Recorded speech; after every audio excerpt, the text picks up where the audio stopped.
Hai, hari ni kita buat kuih tradisi orang lama-lama, kolej kacang. Teksturnya lembut, rasa dia ringan, manis. Tiba-tiba teringat nostalgia zaman kanak-kanak.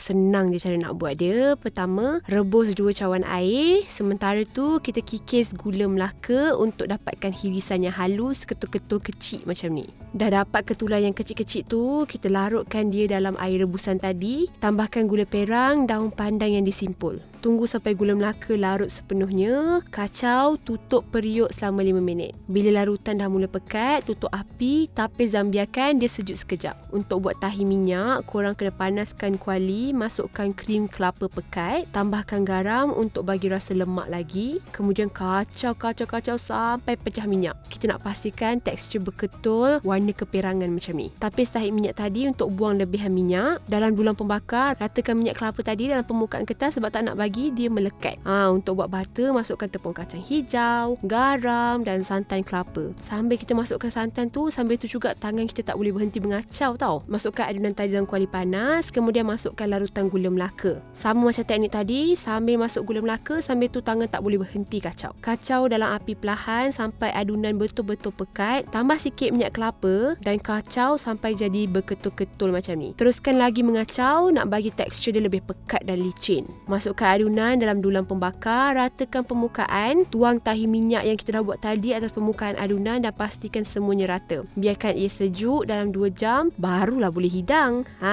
Tada! Dah siap pun kuih kolej kacang kita. Potong kecil-kecil, boleh hidang masa jamuan ke, masa minum petang ke. Makan ramai-ramai memang syok tak berhenti tau. Apa kata buat kat rumah? Selamat mencuba!